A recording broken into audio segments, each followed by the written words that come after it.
everyone, and welcome back to Casual Climbers, the podcast by and for beginning hikers and those who may not quite be physically ready to tackle the Appalachian Trail.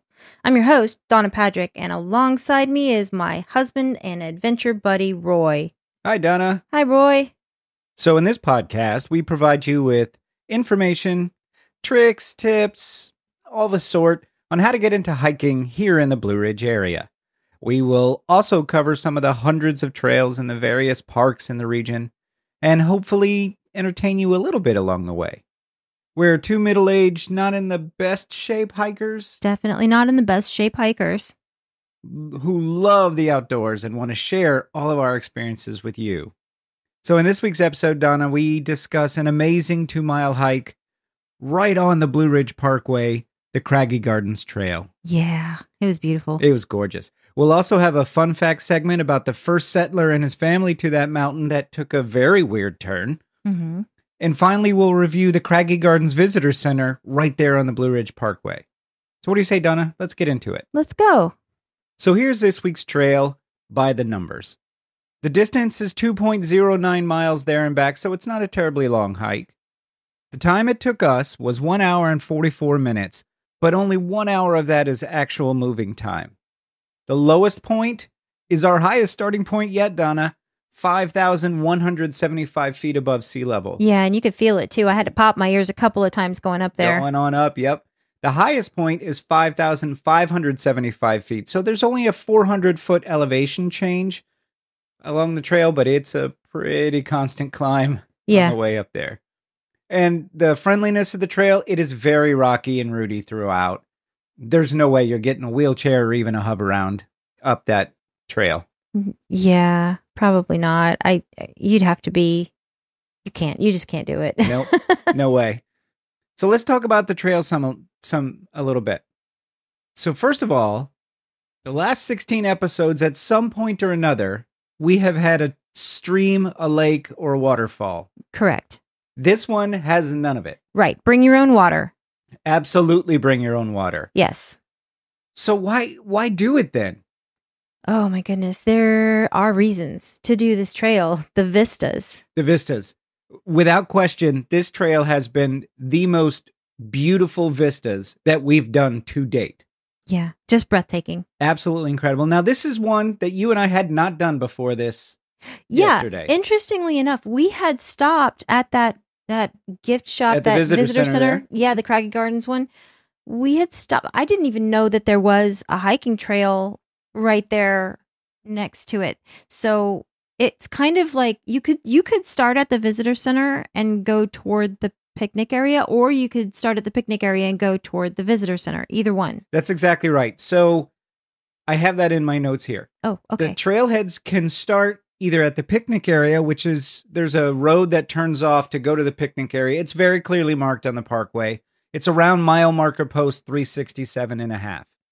There's way more parking in the picnic area than there is at the visitor center by a mile. I mean, there's well over 100 parking spots at the picnic area. Did you see the picture I took of the parking area at the picnic area? I did. Okay, yeah, it's a lot. It's huge. That was on a Saturday, and there was lots and lots of parking available. Tons of parking. Yeah.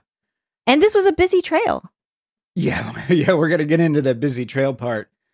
But you can also start at the visitor center, at the end of the parking lot of the visitor center. And the visitor center is at mile marker post 364. Literally right on the Blue Ridge Parkway. Right. It's not like you turn on a road and Nope. go, it's boom, it's there. You turn You're a corner driving on and the Blue Ridge Parkway, which, by the way, listeners, most beautiful drive in the country by far, I think.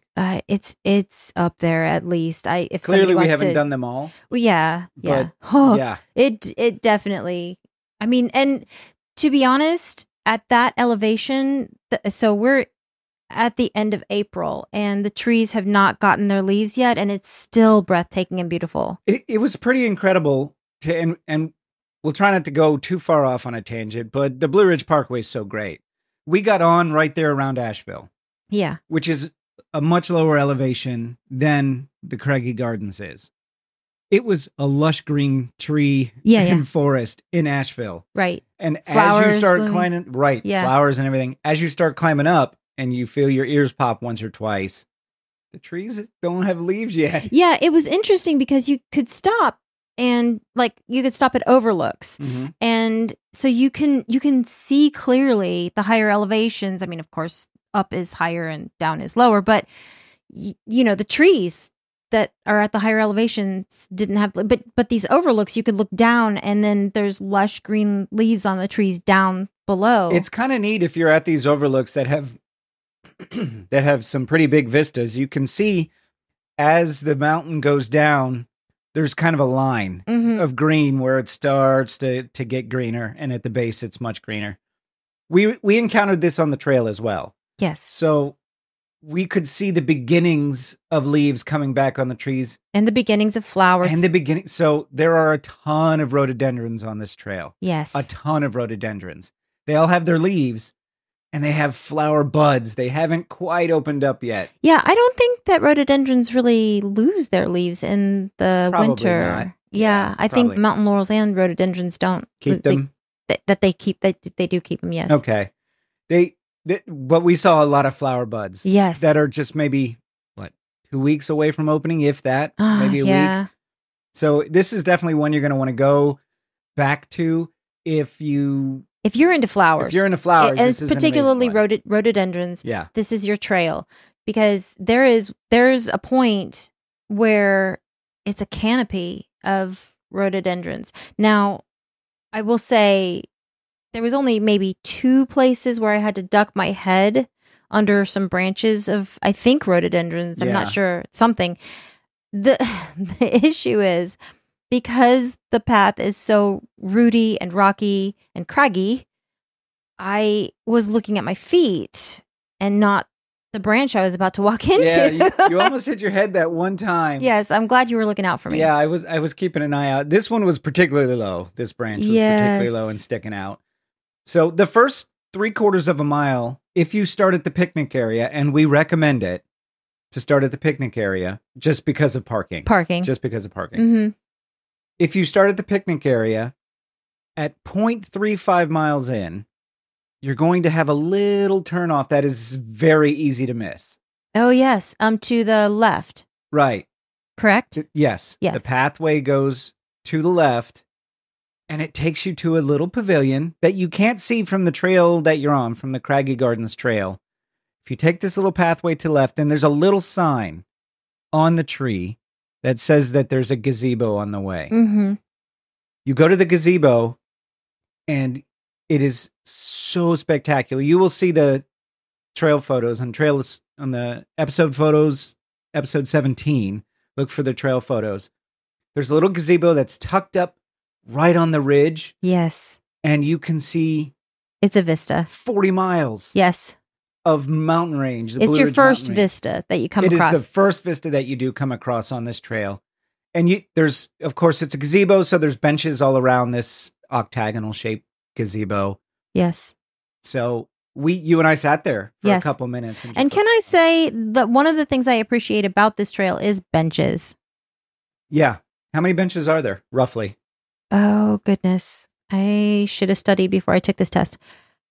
I would say, are we counting the gazebo or no? Yeah, including the gazebo, and there's a bigger pavilion that we're going to talk about here in a second. That is, I would about say halfway through. 5 or 6. Yeah, easily 5 or 6. And it's interesting too, because when the trail starts in the picnic area, so you're walking through picnic tables, and there's a bench pretty fast once you get past the picnic area. And I could see why. So we got a little out of breath. We were huffing and puffing a little bit. Yes. Just the first little bit. Yeah, we were huffing and puffing because it's a pretty steady climb up. Yeah. Well, you have to climb some stairs just to get up to the top of the trailhead. Yeah. It's a beautiful picnic area and lots of picnic tables. Tons of picnic tables. And they're I think they were stone picnic tables, some of them. They are. I don't know if they're concrete. They look like concrete of some kind. Yeah. And it's interesting because it's so mountainous that one side of the picnic table will be very high off the ground and the other side is the perfect height. Yeah. Yeah. So the picnic table tops are level.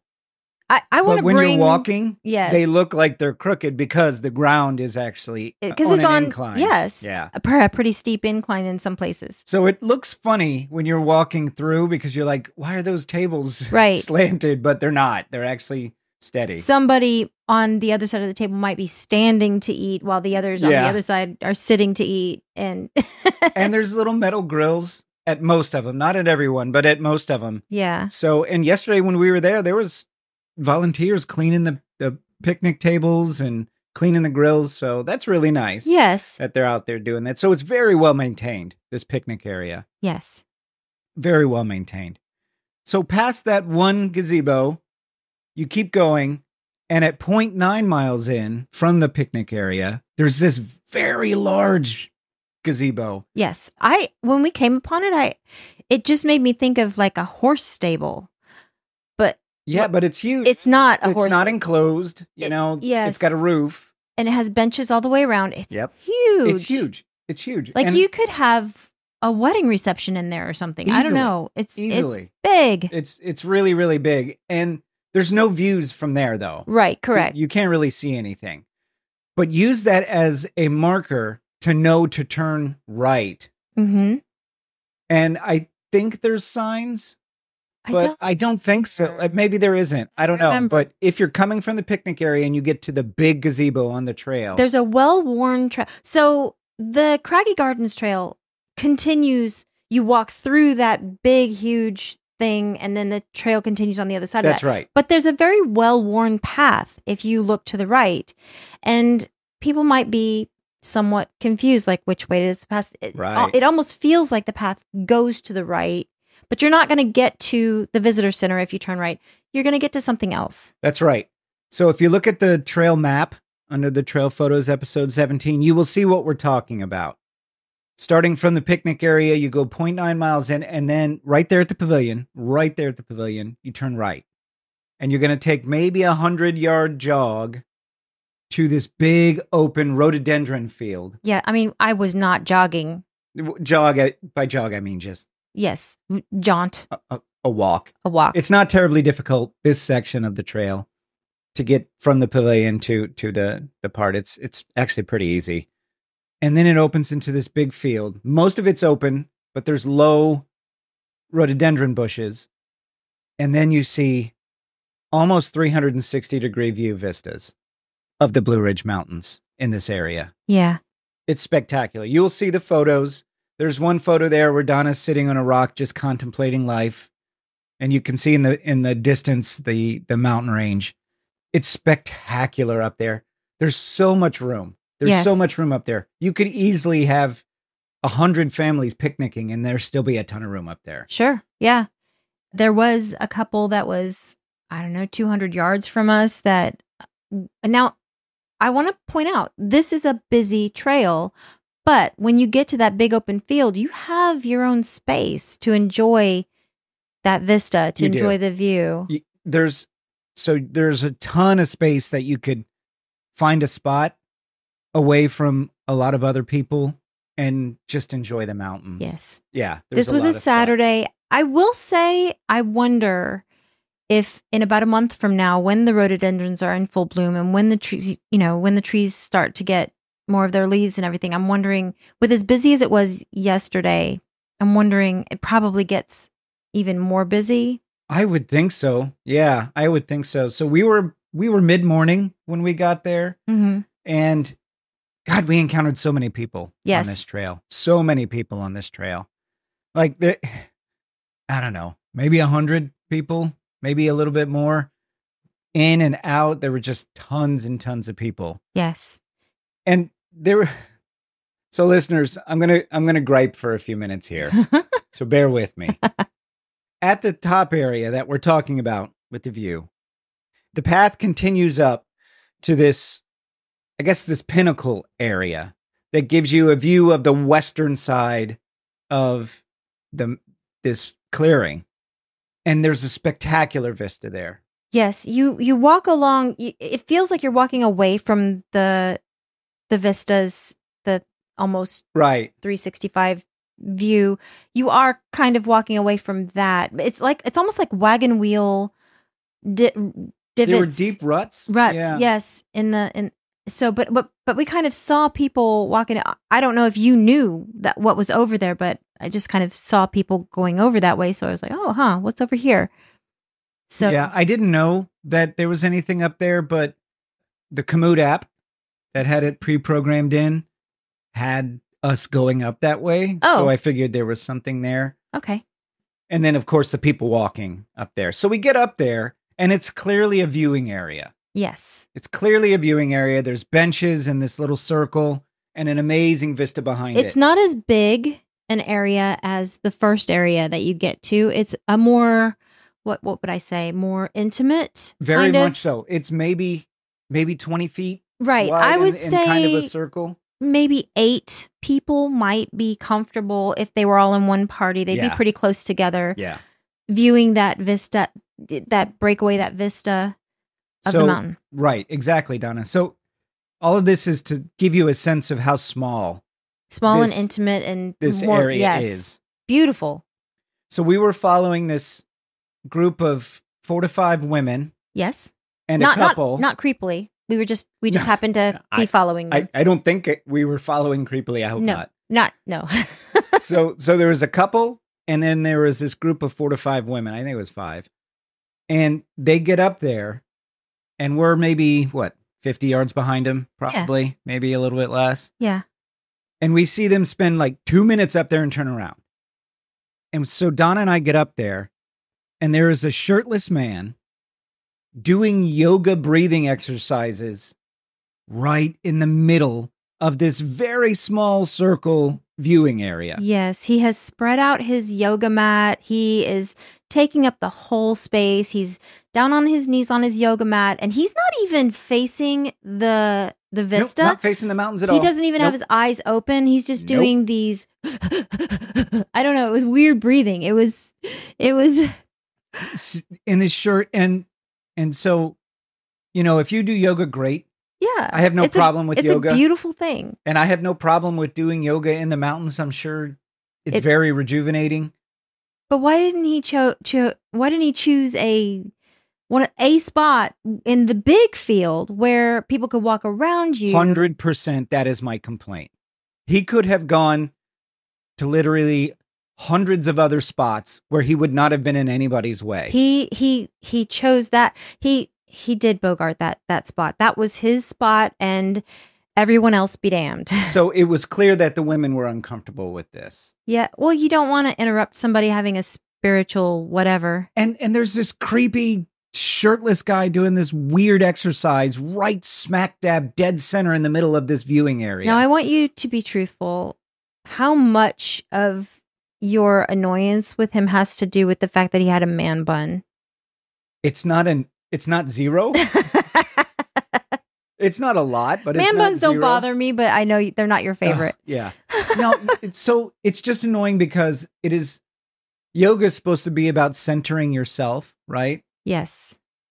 This was clearly a performance. This was clearly, it was very performative. Look at me. Everybody, you have to look at me because there's no way around it. Yes. There's a gorgeous view at the viewing area, clearly, which is why the Park Service had built benches in this little semicircle to view this. This guy's smack dab in the middle. Right. I walked around him. You walked around him, and I walked around him as well and stood back because there's really only where you were. There was only one place for one person to stand to get the picture of the vista. Exactly. So I waited for you to finish, and then I went forward and I took my picture, and then we walked around him again because we hiked that whole way. We're not going to not get a picture. 100%. So I'm sure there's zero chance that guy is listening to this podcast, but if for some freak chance he is, stop this. Stop it. Yes. Go anywhere else, bud. Go anywhere else in that big open field where you're not right in the way of everybody else. Making everybody feel uncomfortable. If this was New York City, then performance art, sure, go ahead and do it. I mean, even as long as you're not doing it, this would be the equivalent of doing it in the middle of the sidewalk. If he had done this in the middle of the sidewalk in New York City, if he would not have been arrested, a New Yorker would have thrown him in the street. I don't know. People might have just walked around him. Depends on how wide the sidewalk is, I guess. He could not have been more annoying and more selfish. And here's the thing, too. He was there for a while. Oh, yeah. Because you and I left that area. Yes. He had been there. We don't know how long he'd been for there before. For a while, clearly. He was already fully set up, right? Yes. Left that area, went back down, finished our hike up to the visitor center, spent a few minutes there, came back. So we're talking a good 30 minutes from the time that we were there and he was doing his performative bull crap and came back.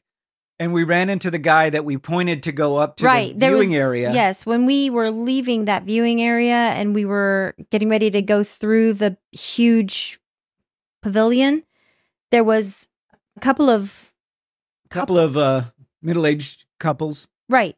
And they were debating whether or not to go down that path. And you said 100% worth it. Yeah, absolutely. And kind of told them, the vistas and all of that. So. And we didn't say anything about the meditating guy. The selfish yoga jerk. Oh, okay. Yeah. And we went up to the visitor center, spent time, came back down. So it was probably 45 minutes of that whole trip doing this. As we were coming back to head back toward the picnic area to our parking spot, we ran into that same guy and he told us, "Hey, oh yeah, thank you. It was 100% worth it." Oh, and the yoga guy was still there. Yeah. So he was there at least an hour. He might have just set up camp to be there all day. Who knows? Yoga guy, stop it. Right. Go anywhere else on the mountain. Go anywhere else where you're not right in the way of everybody else trying to enjoy this spot. So anyway, that's my rant. It's over. The most selfish thing I've seen on a trail yet. Okay, but it did give us an opportunity to choose. We could choose to not feel negatively about that guy, right? We could I don't know, harness our inner. We could choose to, but the amount of people that we saw, well over 100 people on this trail. Yes. He interfered with every single one of theirs viewing of that. Experience. So your indignance is not, if it was just us. If we just stumbled upon some guy doing this and we were all by like Pinnacle Falls, yes. I wouldn't be that upset. Okay. I'd be a little irritated, but I wouldn't be that upset because at least it's you're not making an effort to not do it in front of everybody. Right. It's not a busy trail. Right. Yes. Okay. So that's my main complaint. Okay. The women were clearly not comfortable. Yeah. Shirtless dude. A shirtless, weird guy doing creepy breathing exercises. He had like a Bible scripture tattooed on his abdomen. Something. Yeah, I don't know. I should not know what tattoos he has on his naked skin on a trail, but whatever. So that was the only negative of this trail, and I hope he's not there when you guys do it. Yeah. Maybe he lives there. Oh my God. What if he's there all the time? What if he is the yoga guy, the selfish yoga guy? I may push him off the mountain. That may be a thing that happens. I don't think that's a good idea. I don't think a court in the land would convict me. But the trail itself, 100% worth it. Don't you agree? Yes. Yeah, even without the rhododendrons blooming. Oh, absolutely. The vistas alone. But I do want to go back when the trees at that height, at that altitude, have leaves and the flowers are in full bloom. Probably another month. Probably. For the flowers and maybe, I didn't see a whole lot of leaf buds. But. I will say this. It was considerably colder up there. Again, we're at the end of April. It was not that cold when we started at the bottom, in Asheville. No, I mean, it's 5,500 feet. It's pretty high. Yes. Yeah. I wore my winter hat. I had a scarf. The wind was blowing pretty good too in the beginning. Yes. Yeah.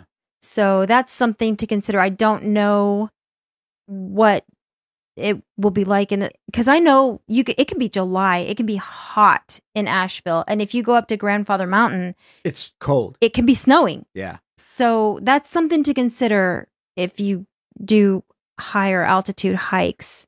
That's a good point. Always bring at least a light jacket, a windbreaker, something. Your ears can get cold too from the wind Yeah. and the cold. So just be prepared even if you're from Florida, even if it's the middle of summer, just always have something for protection. Yeah.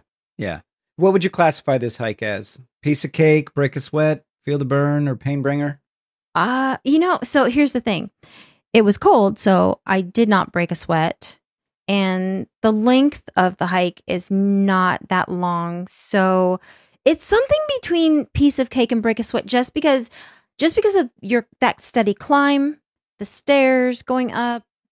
You have, all of the roots and rocks you have to not, there were a couple of times that you and I almost twisted our ankle, almost tweaked a knee. Yeah. Yes. I think this firmly falls in break a sweat. You think so? Pretty firmly. Okay. Yeah. Not too much past, just entirely because that climb, we were huffing and puffing a few times. Yes. On the way but up. The benches made me so happy. Yeah. So it's a break a sweat. But it's not much more than that. Like you said, it's only 2 miles there and back. So it's not a long one. Yes. And now I think it's rated as easy for on all trails, yeah. Conditioned hikers, like the more experienced hikers. If you're an experienced hiker, A, you're probably not listening to this podcast, but Probably. B, you won't have a problem with it. Now, I will say I was surprised to see some people with regular tennis shoes. They weren't wearing any kind of hiking shoes, any kind of... There was a lot of people with regular tennis shoes, and we saw some little kids, like 2 and 3 year old kids. Oh, yes. When we were on our way out, that one little girl was having a meltdown. She was like, I can't do it. Keep going. I can't. And honestly, I would have a hard time with 2 and 3 year olds on there, just because there's a lot of rocks and roots you have to really be careful about on this trail. Now, if you start, so listeners, here's a pro tip. If you start at the visitor center and just go down to the pavilion and up to the big viewing area and totally skip the picnic side of the trail, it's much easier. Yes. It's much, much easier. And I think it's a more often traveled, more well-worn path. Although the other path it just felt a little bit more rustic. It did feel rustic. You and I commented a few times on this trail. God, this feels like a Lord of the Rings type trail, just because of the terrain. Yes. The terrain felt very different than some of the other trails that we've been on. I think some of those bushes were mountain laurels because they had that, the way that the bark it twists as it grows. Or do rhododendrons do that too? I don't know. I don't think so. Okay. I don't think they're as twisty, but yeah, if you've ever seen a mountain laurel tree, the branches and stalks they take a lot of right angles. They're very, very... Very swirly. Squiggly lined branches. Yeah. Yes, they're very interesting looking. Yeah. So I would recommend this trail, Donna. I would too. Yeah, it's great. And if you're on the Blue Ridge Parkway, which is spectacular in and of itself, take a quick... you can get this done in an hour if you don't stop, but I highly recommend stopping. Spend 2 hours doing this hike. You're going to want to get out and stretch your legs anyway if you're spending a lot of time on the Blue Ridge Parkway Drive. Well, you're probably getting out and stretching your legs, looking at the overlooks and vistas and stuff. I would hope so. Yes. I would hope so. If you want to take full advantage, do that. We had our Guide Along app going and listening to the fun facts. So yeah, absolutely recommend this to anybody who's in the Asheville area or driving along the Blue Ridge Parkway, the Craggy Gardens Trail. Mile marker 367 or 364 to get to the visitor center. So, Roy, in 1784, the first non-Indigenous people crossed the Swannanoa Gap from Davidson's Fort and what is now Old Fort to settle the valley. Swannanoa Gap is where we were yesterday. That's where the Craggy Mountains are. Yeah, beautiful. It's a gorgeous area. Yeah. So 1784 was the first time they crossed there. Mm-hmm. That's kind of late for settling anyway.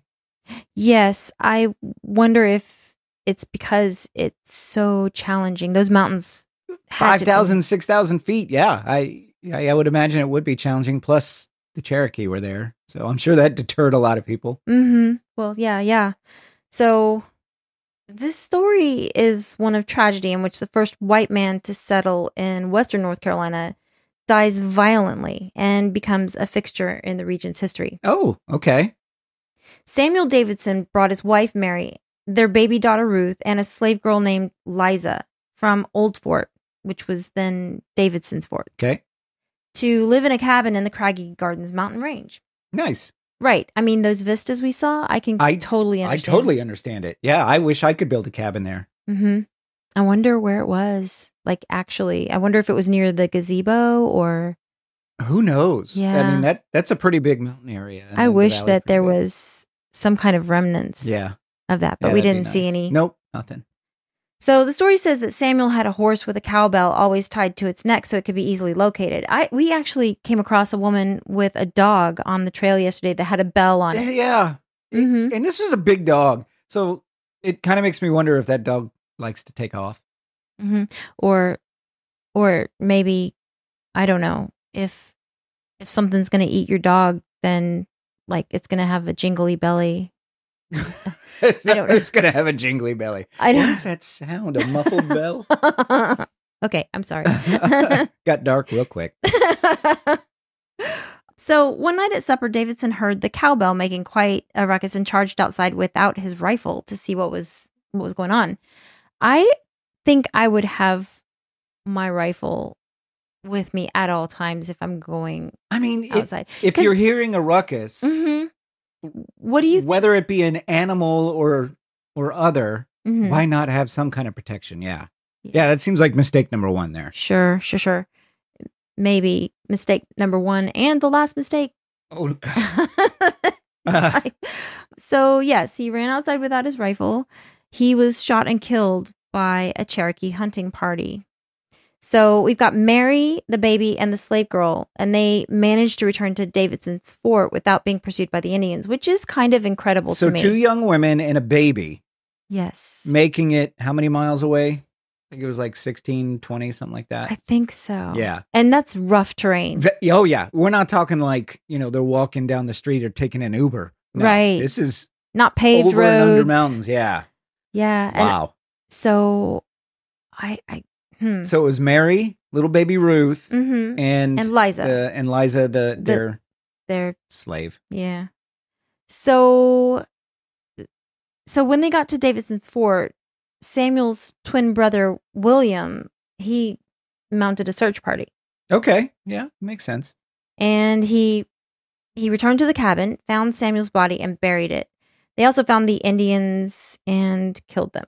So not a great story so far. Pretty great for those women. To get themselves and the baby out, but that's I'm curious about why the women were not pursued. Maybe the Cherokee, it's entirely possible that the Cherokee were like, hey, we're going to give you a reason to get out of here. Yeah. And so they were like, they're leaving, so let's let them leave. Plus, we already know that the Cherokee were a matriarchal society, so I don't know if that held any sway. I'm not sure. I don't know that I have found any stories in our research of the Cherokee people that showed that they targeted women. Right. So, in fact, they were very upset by white men targeting their Cherokee women. So it would make sense that the women clearly are not a threat to them, right? So why attack them just to kill them? Yeah.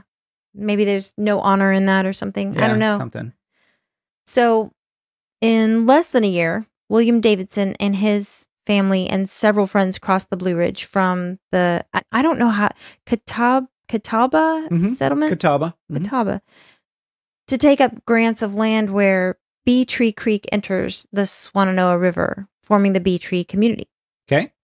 So I think that's close to where we were yesterday. Not far, maybe about 20 miles. Mm. So while Samuel has a place in history, not much is known about the slave woman who helped his now widowed family. Now widowed. Yeah. To make it to the safety of the fort. But I imagine that slave girl, she was so brave. Liza, because I'm guessing, here's this woman her husband has just been shot. She's got this little baby. I'm guessing that Liza was holding it together. Oh, for Mary and little baby Ruth? I would think so, right? And how terrified all three of them must have been. Mm-hmm. Yeah. Yeah. So a descendant of the woman, a man named Johnny Baxter, recalled the story of his grandmother's grandmother passed down through generations. He describes Liza as a teenager who helped deliver the Davidson widow and child safely back across the gap. Based on what is known about the roles of slaves at the time, the woman would have been responsible for tending to the child as they made the trip. So basically, she's carrying the baby. Yeah. I'm sure, right? Yeah. So this is a teenage slave girl who is going through these very challenging woods. Right. And mountain area with a baby and a distraught mother, I'm sure. Yeah. Mother/widow. 16 miles, at least, to try to get to the safety of a fort. Yeah. That's very brave. It is. It's very brave. According to Baxter, Liza was a strong-willed teenager who saved Mary and Ruth Davidson by dragging them down the mountain off the main trail and under the cover of darkness to safety within the walls of Davidson's fort. Wait, so they did this at night off the main trail. That's amazing. Yeah. That they made How are you navigating? Yeah. You can get lost out there now. In the daylight with clearly marked trails. Yeah. Under the cover. And it's important to note back then during this time, there were still a lot of bears, elk, mountain lions, wolves in this area. A lot of them. Yes. Yeah. That is crazy. Good for them. As a tribute, Baxter's family named a child after the heroic Liza every generation. That's incredible. Yes. Oh, good for her. So there's another heroic woman in this story with the tale that happens just over a decade later. That young baby, Ruth, she turned out to be a pivotal figure in the Revolutionary War. What? Yeah. So on May 12, 1780, Charleston fell to the British, and on August 16th, the American army was routed from Camden. With these two important locations securely under British control, General Cornwallis began preparations to invade North Carolina. So what Cornwallis didn't know was that General Nathanael Greene was reorganizing his forces in the hills of Virginia and needed to send communications to various detached troops in South Carolina, which seemed like an impossible task due to the activities of Ferguson and Tarleton. Yeah. At the Battle of Kings Mountain on October 7th, 1780, the Over-Mountain men had struck a blow at the pride of the British. So Captain Ferguson, who had led the attack, was killed during this skirmish, and Tarleton was defeated at the Battle of Cowpens on January 17th, 1781. Cowpens is South Carolina. Yeah. Okay. So, yeah, chances of getting a message to the American troops through the sparsely settled foothills of the Blue Ridge Mountains almost, evaporated. It just wasn't going to be a thing that they could do, but they needed to do it. Yeah. I mean, it's not like you could pick up a cell phone or text back in 1776. Right. Yeah. Carrier pigeon. I don't know. Maybe. If you're lucky. Yeah. I don't know. So, Major William Davidson was the recognized leader of the North Carolina Patriot Forces, frequently holding meetings of the Whigs, WHIGS. Whigs. I don't, what is it? The Whigs were a political party back then. Okay. Yeah. Did they wear wigs, WIGS? Almost everybody did back then. All the Washington, Jefferson, they all wore wigs. But yes, the Whig is a party. Okay. So he was holding these meetings in his log home called the Glades, located in the upper Catawba Valley, a few miles from today's old fort, also called Davidson. Which is not far from Asheville, by the way. Right. That's where it is. Yeah. Mm-hmm. So when the plea for assistance was received from General Greene, Ruth Davidson was present in the home. She proposed that since the British might not suspect a female to be of military importance, she volunteered to be the messenger. Wow. Yeah. And she knew what this meant. She knew that she had to travel over rough terrain through this, again, sparsely settled region. So, and during, this danger. So as a baby, yeah, she was carried to safety after a native attack that by killed her Liza. father. Yes. She carried to safety by her mother and a slave woman 16 miles in the dark Right. in the mountain woods. And then she grows up Yes. to become a messenger. Ballsy. Yeah. So I have to wonder how much of Ruth's upbringing was influenced by Liza. I like to think that Liza, the slave girl who carried her out of that situation, told her stories, taught her how to be.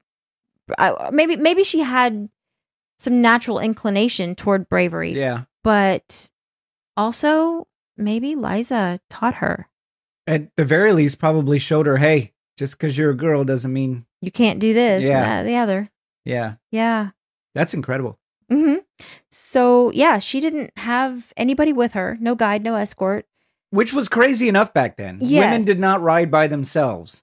Right. Anywhere back then. It just was not safe on a number of fronts. Yeah. Natives, robbers on the road, any number of things. So she was on horseback and alone, and she succeeded in delivering the message to the 96th District, South Carolina. So 96 is not far from where we were, near Pickens. So we've talked about Fort 96 in one of our fun facts. Yes. Yeah. So she rode more than 100 miles alone over rough terrain and successfully delivered the missive to the Patriot troops in South Carolina. That's incredible. Yep. These troops, because of her, they now knew that Greene and hundreds of Patriot troops were headed their way to offer assistance. So from May 22nd until June 18th, 1781, Greene staged a siege of the Loyalist forts at 96. Though Greene failed to take the fort, this battle proved to be a first step in Greene's campaign to retake the Carolinas, which was ultimately essential to an American victory in the Revolutionary War. That's incredible. Yeah. That's amazing. So this woman had a life. Yeah. So she's very young, early 20s, I think, at this time, if not younger than that. Right? Yeah. Yeah. So a rough childhood. She grew up with, her father had been killed. Right. She got, basically had to abscond in the middle of the night to escape maybe attack. Yeah. And then grew up and be like, you know what? I can do this. Yeah. Fine. I'll deliver these messages. Yeah. She was like, make sure. Bring it. That's amazing. that she's a patriot. Yeah. Yeah. It's interesting because, the Disney movies and whatnot, they'll have usually the mom dies, and then that makes the person like Cinderella or Snow White or whoever, they end up, you find out what you're made of when tough stuff happens. Yeah. Yeah. I think is the story there. But Ruth Davidson became a true heroine, accomplishing a necessary and dangerous mission in answer to a call of duty to further the cause of the American independence. She got married to James Wilson, with whom she had at least 9 children. Oh, wow. Here we go with the popping out Yeah. 1,000 kids again. Just surviving that is amazing. Just surviving childbirth. That was probably the bravest thing she ever did, was have 9 kids. Yeah. Yep. So, yeah, she died in 1826. Okay.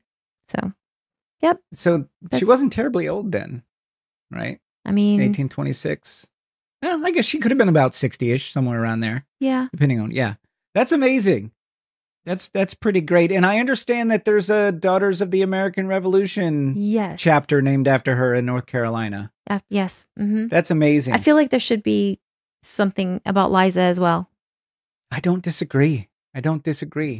She could have easily been like, nope, white lady. I mean, you're on your own. And then what? If Liza didn't carry baby Ruth, oh, I didn't mean it. If she didn't carry baby Ruth, she would have carried Snickers. If she didn't carry that baby out of that horrifying situation and survive, make it to that fort. Who knows what would have happened? Right. It's possible that they would have never gotten the message to the fort in the American Revolution, and who knows?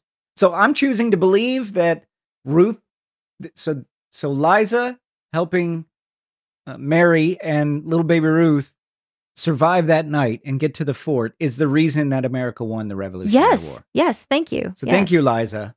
Yes. If you're out there 100% in the universe, up in heaven, whatever you believe, thank you. Mm-hmm. And And sorry Ruth, for whatever happened to you. Oh, yeah. But thank you. Yeah, there was something that I was reading.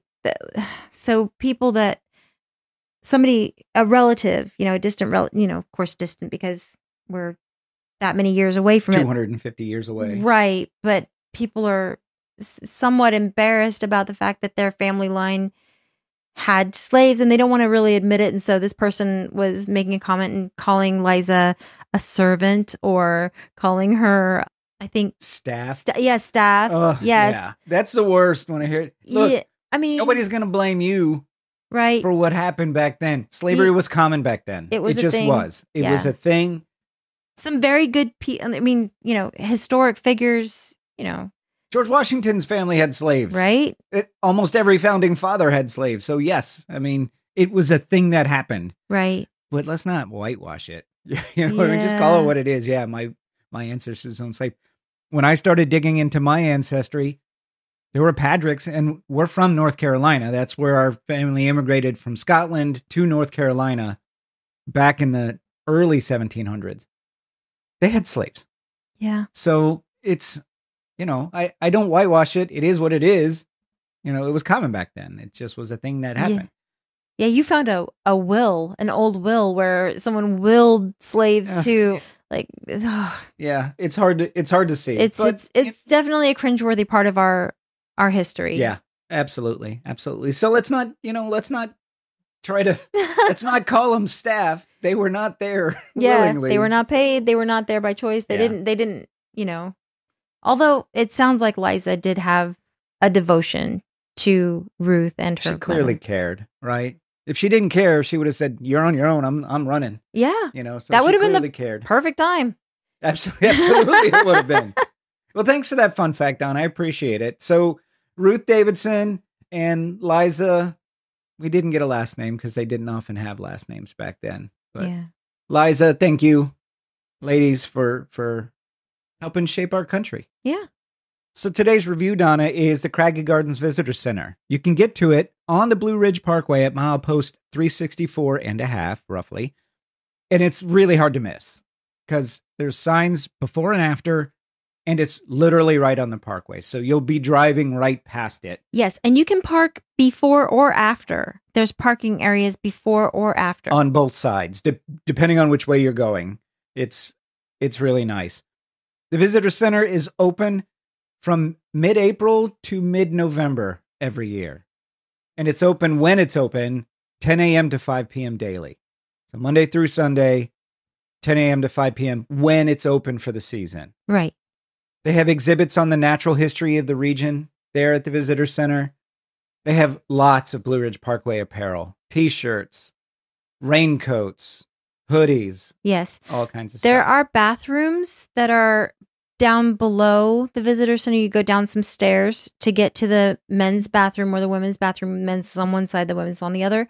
They were not open when we were there yesterday. Yeah, they weren't open yesterday. They did have some porta potties at the very end of the parking lot where the trail starts. Right. Yeah. Which, interestingly enough, that's something that at the parking area for the picnic area where we started the hike, also they had bathrooms, but they were not open for the season yet, and they had porta potties. That was a little odd to me. It's still early in the season for that, I guess a little bit, if they open, but you would think that they would open at the same time. It's a lot of trouble to set up a porta potty. Just open the bathrooms. I think they put porta potties in there for off season. Okay. So it wasn't okay. That makes more sense. Yeah. At the Visitor Center, they have a small amount of food and drinks. It's not a big selection. Right. Don't expect this to be a convenience store or grocery store. It's Cliff bars. Yeah. And a few candy bars. Yes. Some sodas and water bottles. Not a ton of stuff. No fresh food. But, if you just want to stop and get a candy bar and a soda or a little trail mix and they had a water fountain out front, but it wasn't working. No, the water fountain wasn't working. So that's unfortunate that it wasn't working. Yeah. They have books and maps there that you can buy about the Blue Ridge Parkway, about the Craggy Garden, about a lot of stuff along the parkway. Yeah. But they also have one thing that is really kind of great. They have this large windowed wall Yes. on the backside with rocking chairs in front of them. So you can view an amazing view inside the air condition if it's really hot, or if it's cold inside the heated area. And you can sit in the rocking chairs and just enjoy the view. Yes. It is kind of nice. I know a lot of visitor centers will go to the trouble of having this big map along a wall, or they'll have a lot of, drawings or stories or artwork or whatever. They just did a wall of glass that you can see the vista. Which is amazing. Yeah. Yes. Yeah. And of course they have a lot of stuff there that's Blue Ridge Parkway specific, like DVDs and CDs and stuff like that. So I will say this, the trail that we did was not wheelchair friendly, but if you're in a wheelchair, you can go into I guess you don't even really need to go into that visitor center to view the vista. You can view it from outside. You can view it right from the parking lot, but yes, it is wheelchair accessible. Right. The shop area. Yeah. Yeah, so absolutely is. Something. Throwing a bone, I guess. Yeah. They did have a small amount of hiking equipment. Like they had small hiking bags, mm-hmm. and they had a couple hiking poles. Crossbody. You found some binoculars. They had children's binoculars. Yeah. I don't know if they were children. Well, they were brightly colored and they were kind of small, but so I'm not talking about some serious bird watching binoculars, but if you I think that they were like $9.99 or something, so not too crazy expensive. Yeah, they were pretty cheap. And we didn't get a pair because we saw them. Yes, yeah. We were like, what a great idea, but we did kind of just hold them up and look out the window, and you can see the mountains more clearly. Yeah, they do. They do a good job. They're Blue Ridge Parkway branded, so they're kind of like souvenir type things. They would work. Be like if you see something very far off and you think, oh, is that a bear? Hopefully, if it's a bear, you are seeing it and it's very far away. Yeah, no kidding. But no kidding. Binoculars might help you see that more clearly. Seeing them there in the visitor center made me want to put a set of binoculars in my pack. Yes. Just to keep with us on hikes, because there are lots of times when you and I are looking at something like a waterfall or something like that. We're like, oh, what's that up there? I can't quite see it. Binoculars would be perfect for stuff like that. So I may end up getting a small pair. I wonder if they make lightweight binoculars, because I remember as a kid when my dad's binoculars were heavy. Like I don't know, I think they made them with pure lead or something. I'm not sure. I'm sure they were steel or whatever, iron. Yeah, I'm sure they do. The ones yesterday were pretty light. Yes, they weren't too bad. So I just want to get some that has a little bit more magnification than the ones they had yesterday.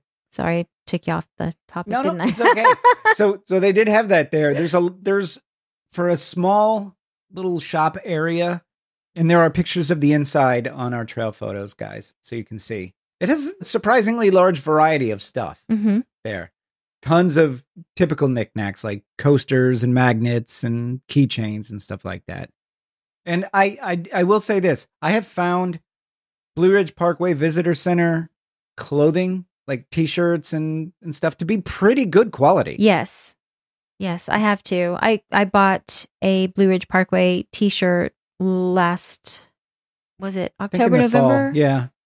And it's a really nice T-shirt. It does not have a lot of stretch to it, so get the right size or don't put on weight after you buy it. Their raincoats, I bought a raincoat several years ago when we came up to visit, and it's still good. It lasted a while. It's still a good raincoat. So the quality of the clothing is actually pretty good. Yes. It's not typical souvenir T-shirt stuff. It's pretty good quality stuff. So again, it's milepost 364 on the Blue Ridge Parkway. It's kind of tough to miss. If you're paying attention at all, you'll see it. You'll see the signs for it. And I highly recommend stopping by, don't you? I do. It's very busy. The trail is busy. The gift shop is busy. You're going to run into people.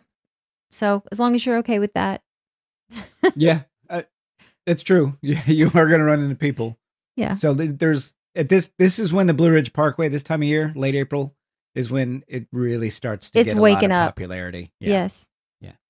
So that's it. Send everybody there. Yep. Craggy Gardens Visitor Center, milepost 364. So that's our show for this week, guys. Craggy Gardens Trail along the Blue Ridge Parkway. There's no waterfall. There's no stream. But there are some of the most amazing vistas you're going to see on any trail in the region. Hands down. Highly recommend this trail to anyone. Yes. If it's a hot summer day, go do that trail. It'll probably be 10 degrees cooler. Easily 10 degrees cooler. And you can spend hours up there if you really wanted to. Mm-hmm. Just enjoying it, having a picnic. Which is something you and I talked about. We'll do next time. We'll bring a picnic lunch up there. We also talked about the Craggy Gardens Visitor Center. That is right on the Blue Ridge Parkway. Great place to stop, get a quick snack, not a lot, but get a quick snack, sit in the rocking chairs, enjoy the view, talk to the park rangers about the area, maybe pick up a souvenir along the way. And then we heard a great fun fact about Ruth Davidson and Liza, who, honestly, it's no understatement to say that they helped shape our nation. Yeah. Without either one of them, who knows what would have happened in the Revolutionary War? Who knows? Some brave women. So thank you so much for listening. And please subscribe to us in whatever podcast app you use and be sure to leave us a review. That's how our show grows. Feel free to check out our trail photos at casualclimbers.podbean.com. And if you have a question, comment, or just want to drop us a line, you can reach us at casualclimberspodcast@gmail.com. Hey, Donna. Hey. So, I'm bald. I think you know that. This is not a surprise to you. I actually need to cut those 2 hairs that are poking up on top of your head. Not cool, first of all. But I'm thinking about growing a man bun out of the back of my hair where the hair resides, and then just going shirtless in the middle of a trail and doing some really annoying yoga. What do you think? No, absolutely not. Would you divorce me? I would push you off the mountain. I would deserve it. I would deserve it. Shirtless yoga guy. Stop it. Stop it. Stop it, shirtless yoga guy. So we will see you guys out on the trail. See you on the trail. Except for you, shirtless yoga guy.